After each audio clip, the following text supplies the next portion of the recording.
I'll never forget the sound that old cup made when it hit the floor hollow, a little splash, followed by laughter that didn't belong in a place like that. You see, I'd been working the lunch shift at Mary Lou's for just over a year, and on most days, it was quiet. The kind of quiet where you knew who wanted lemon in their iced tea before they even sat down. That kind of quiet. But that day was different. There was a tension in the air, like the kind that creeps in before a storm. I'd noticed them the second they walked in, three teenagers, loud, cocky, full of that kind of fake confidence that only seems impressive until you're on the receiving end of it. They walked past everyone like they owned the place, even though they probably couldn't tell you how to make a pot of coffee if their lives depended on it. And in the corner, by the window, was Frank. Now, Frank wasn't just any customer. He came in every Thursday at exactly 12:15, sat at the same table, ordered the meatloaf, double mash, no gravy, left a $5 tip even when the total was only $8, wore the same beat-up leather jacket, the one with a patch on the back I never asked about but always respected. And I'm not gonna lie, his presence brought a kind of steadiness to the place. So when I saw those kids beelining for him, I stopped drying my hands and just watched. One of them, the tall one with the backwards cap, grabbed Frank's cup and took a swig like it was his own. Another one, some punk with a vape tucked behind his ear, snatched a fry right off Frank's plate. And the girl, she pulled out her phone, turned on that camera, and leaned in way too close. "Say something for the camera, Grandpa," she sneered, like that was supposed to be funny. Frank didn't say a word, just lowered his eyes and clenched his jaw. And that's when something in me snapped. Because I'd seen this movie before, different players, same script. Someone vulnerable gets pushed around while everybody else stares at their food pretending they don't notice. Not on my shift. Not today. I marched over, slammed my order pad down on the table, and said, loud enough for everyone to hear, "That's enough." All three of them turned to look at me like I'd just interrupted their Netflix binge or something. The one with the hat smirked, "Relax, lady. We're just having fun." "This isn't fun," I said. "This is harassment. And if you don't walk out that door right now, I'll call my manager, your parents, and the cops. You can pick the order." The girl laughed, but her phone wavered in her hand. She knew I wasn't bluffing. I leaned in just enough to make her uncomfortable, keeping my voice low. "You want this video to go viral? Because I guarantee you, it won't end the way you think it will." They backed off, finally. But not before that little punk with the hat dumped Frank's drink right into his lap. Cold soda, soaking into those old jeans. I swear I saw his fingers twitch like he wanted to hit something, but he didn't. He just sighed and reached for a napkin. I beat him to it, ran behind the counter, grabbed a towel, handed it over, and said, "I'm so sorry they did that to you." Frank gave me this tired smile, the kind that says he's been through worse, but still appreciated the effort. "It's not your fault, kid," he said. "Some folks just don't have respect." Before I could even think of what to say next, I heard my name. Sharp. Cold. From the office. "Emily." In my office. Now. I looked over and saw my manager, Hank Russell, standing in the doorway. Arms crossed. Face unreadable. My stomach dropped. "Don't worry about me," Frank said, patting my arm. "Go on." So I followed Hank into the back. He shut the door, folded his arms again, and stared at me like I'd just set the kitchen on fire. "What the hell were you thinking?" he asked. "I was protecting a customer," I replied, still catching my breath. "No, you were threatening paying customers. Their parents are regulars. We can't afford that kind of drama." I couldn't believe what I was hearing. So what? I'm supposed to just let them bully an old man because their parents buy pancakes on Sundays?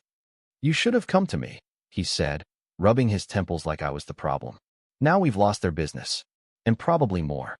I came to you last time something happened, and you told me to let it go." He didn't like that. His face hardened.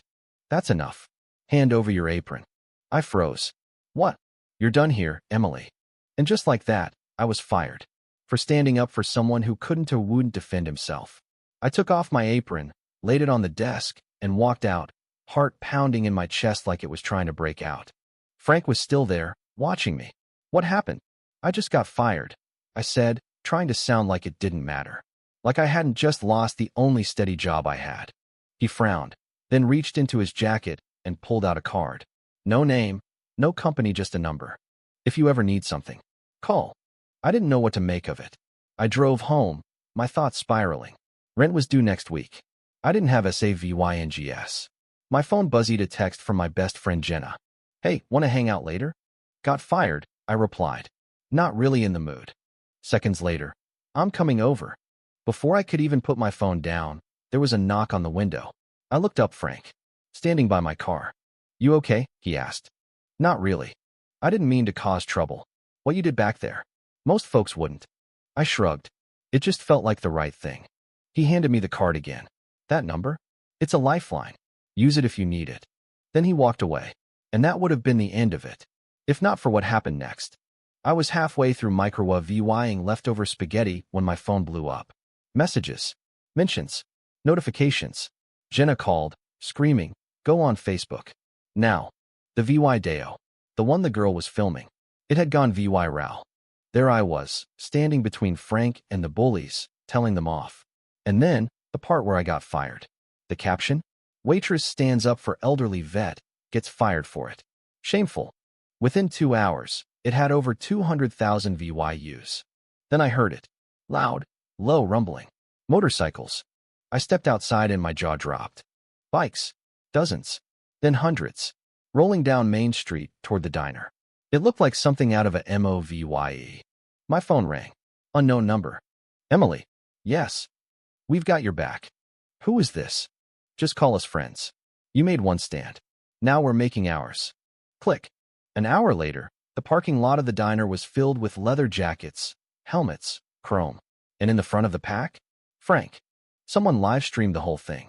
This is insane. Jenna whispered next to me, phone shaking. You're like, famous. And then Bear showed up. 6'5", beard down to his chest. Leather vest with Iron Ridge riders stitched across the back. This her? He asked. Frank nodded. Yep. This is Emily. Bear shook my hand, smiled. You got guts, kid. Then Hank walked out. His face went pale as chalk. I almost felt bad. Is this the guy? Bear asked, loud enough for half the state to hear. Yes, I said. Bear turned to him. You fired her for protecting one of ours. That's going to cost you. Hank tried to defend himself. Mumbled something about it being a misunderstanding. Bear didn't flinch. You've been blacklisted. No one from our network eats here again. Hank's face fell apart. Two can give her job back. Raise. Whatever she wants. I looked him in the eye. Then at Frank. Then at the hundreds of strangers who'd shown up for me. No. I don't want your job. Gasps. Murmurs. But I wasn't done. I want an apology. To Frank. Publicly. And I want those kids banned. Hank swallowed hard. Looked at the crowd. Then back at me. I'm sorry, Frank. It was wrong. Everything that happened today was wrong. Bear clapped him on the back, not gently. Good start. Then we walked away.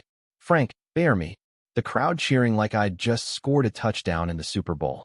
Later that night, I got a call from a man named Caleb Ross. Said he ran a private security firm.